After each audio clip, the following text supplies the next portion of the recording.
Cancer, kumusta po kayo guys? Okay, so Cancer, maraming salamat po sa walang sawang pagsubaybay po sa ating mga reading. And paalala lang na ang reading natin ay general reading lamang. So maaari po kayo guys makarelate. Maaari rin naman pong hindi, kaya gawing gabay lamang. Okay, so Cancer, ang reading natin ngayon is ano ba ang kaganapan sa inyo ngayong second quarter ng taong 2024? Ayan, so maganda pa rin Cancer na alam mo ang inyong Sun, Moon, Rising, and Venus sign para sa iba pang guidance. Okay? So, tignan natin Cancer. Gabay kapalaran po ni Cancer. Gabay kapalaran po ni Cancer. Cancer, Sun, Moon, Rising, and Venus sign. Meron tayong 7 of Cups. Meron tayong 8 of Cups. Meron tayong The Hangman. Oh. Actually guys, napapatingin ka ngayon, saan ka nagkulang? Alam mo, meron ako nakakita rito na napagod na rin yung iba sa inyo. Maaring lagi ka na lang naghahabol pagdating sa relasyon nyo, Cancer. Nakikita ko sa energy mo, napagod ka na. Ay no, 8 of Cups eh. Napagod ka ng habulin to. Para bang nakikita ko na tatalikuran mo na lang siya, guys. Iiwan mo na lang siya. And sa nasasagap ko sa energy mo, guys, na Hangman, lagi kang nalalagay sa alanganin, no? Pwedeng lagi kanyang binibigyan ng problema. And I think yun yung ayaw mo eh. Yung mag-isip ka sa problema na binibigay niya sa inyo. And I think, guys, itong conflict na to, mukhang hindi ka rin niya, guys, ganun nasusuportahan pagdating sa pera. May pagkukulang na, guys. Okay, parang ginagawa niya na lang gusto niya, nag-enjoy siya, go with the flow. Hindi niya, guys, nakikita ko ano ba yung realidad, ano ba yung conflict nyo, no, pagdating sa relasyon. Di niya nakikita na naghihirap kayo, di na kayo kumakain, mga ganyan. Hindi, bulag siya sa ganyan, sa responsibilidad. No, so, tignan pa natin, guys, 7 of Cups, madami kang gustong gawin eh. Actually, Cancer, mataas ang ambisyon mo, pero itong tao na pili mo, mukhang wala siyang ambisyon sa buhay. Okay, tignan pa natin, Cancer. Kaganapan sa inyo ngayong second quarter, 2024. Meron tayong 3 of Wands. Okay. So, mukhang hindi pa huli ang lahat sa inyo, guys. Meron tayong, wow, puro ano to, guys, new beginning. Oh. Yung iba sa inyo, guys, kung makikita mo, Cancer, no, parang sinasabi mo na wala naman mangyayari, baka paglubog na talaga ng araw ko ngayon. Pero tignan mo, guys, etong mga na-experience mong problema, masasakit na nangyari sa buhay mo, doon ka huhugutin eh. Kumbaga, doon mo mahanap kung saang aspeto ka ba swerte, okay, ano ba yung porte mo, mahanap mo kung saan ka talaga, guys, magaling. Kumbaga, yung talent mo, bigla mo na lang, guys, madidiscover sa kabila ng inyong kalungkutan, depression, anxiety. Tignan mo ha, 3 of Wands, guys, eto. Dito ka naglalakad sa new beginning. Hindi ka naglalakad doon sa puro emosyon. Ibig sabihin, inaalis mo na yon. Inaalisan mo na. Nakapokus ka na doon sa new beginning, sa success mo. 5 of Pentacles, nakakita ko yung kahirapan mo sa pera. Pero alam nyo, guys, sinusolusyonan mo siya eh. Iniisip mo yung solusyon kaysa magmukmok, guys, no? Ace of Pentacles, ayan. Diba? Isabihin, mas maganda. Okay, mas maganda yung magiging outcome. Nakikita ko may success sa inyo ngayong second quarter. Cancer, maaaring meron kang tinalikuran na opportunity. Pero guys, ito hindi pa hulihan lahat. Mukhang ano lang siya, parang naka-freeze lang yung opportunity na yon. And ngayon guys, hinaharap mo na ulit siya.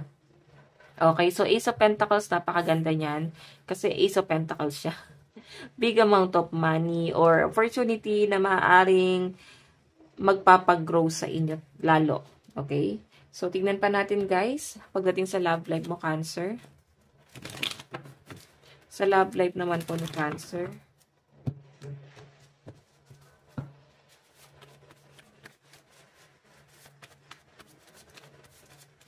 Okay. So, guys, meron tayong Temperance. Meron tayong 3 of Pentacles. Love life po. So, oh my God. Kagaya na sabi ko kanina, guys, parang hindi ka nasusuportahan ng person mo pagdating sa pera. At nakikita ko yung paghihirap mo dito sa pera. As in. Kaya siguro ikaw bigla ka natauhan, para bang ano pang hinahabol mo sa taong to, parang wala naman ikaw magiging future sa kanya. Okay, maski nga guys, relasyon nyo, hindi niya mabitbit, no? Nakikita ko na maaring may third party pa kahit na ganyang hirap na siya sa pera, guys. Okay, hindi niya na nga makuhang magkaroon ng stability pagdating sa connection nyo, yung responsibilidad niya para sa inyo, guys, hindi niya na, guys, maharap, tapos nakukuha pa niya, guys, magloko dito. Okay, maring hindi mo lubos maisip na magagawa niya pa to. So, temperance, guys, ayan, nagkakasakit ka na sa ginagawa niya, guys, as in stress, depression, anxiety. Okay, so titignan pa natin, guys, ha. Kasi mukhang naghihirap ka sa taong to, eh. Mukhang hindi ka rin niya, guys, hinahayaan na i-pursue yung mga bagay na gusto mo. Hindi ka niya man lang sinusuportahan. Moral support, wala. Lagi siya, guys, nakakontra sa mga plano mo. I think pag ganyan na klase ng partner, guys, may insecurity yan. Okay, so tignan natin. Okay, so pagdating sa love life mo, meron tayong mas. Ayan, huwag ka daw basta-basta magtitiwala sa tao to, guys, kasi magaling magpanggap ng person na to. Mararamdaman mo naman, eh. Hindi niya masyadong pinapakita yung totoong nararamdaman niya. Tingnan pa natin. Ginagaslight ka pa niya, no? Maring marami siyang pinapangako sa inyo, pero ito, guys, ay puro panlilin lang. Okay, so meron tayong girl with the snake. Pagtatakip to, guys, sa kasalanan ginawa niya. Maaring nararamdaman mo, pero hindi mo siguro mahuli. Pero ito, guys, ang pinapakita sa akin, mukhang may third party involved. Paring alam mo na yan, nararamdaman mo na yan, tinatanggi niya, guys, no? Nagmi-mirror, eh. Pwedeng ginagawa niya to kasi baka ginawa mo rin, or pwedeng binabato niya talaga sa inyo. Na ikaw yung may kasalanan, bakit nangyayari sa relasyon nyo to. So, may panggagaslight po si person. Okay, so tingnan natin ang inyong love advice. Meron tayong religious factor. Naku, mukhang di ka mananalo sa taong to, guys, kasi mukhang ang hirap niya kausap.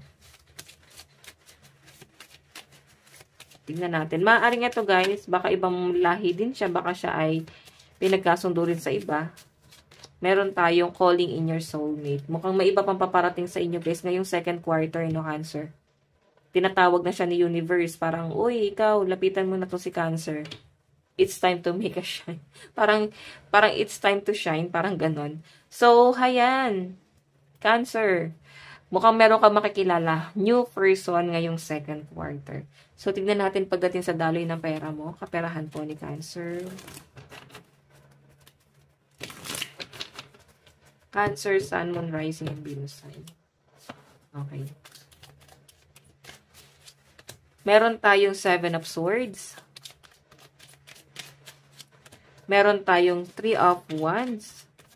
Oh, yung iba sa inyo, guys, nag-aantay ng flight or nagpaplano ba kayong magtrabaho abroad?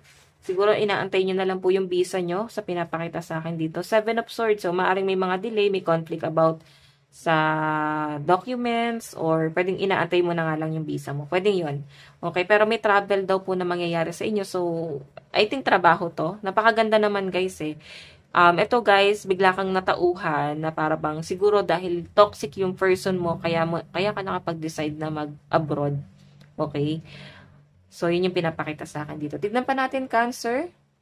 Maganda naman, eh. Maganda naman yung pera mo kasi may plano ka talaga. Ayan, may nakikita ako may magta-travel ngayong second quarter. Hindi ko naman nakakita na mukhang maghihirap ka sa pera pag ikaw ang dumiskarte, no?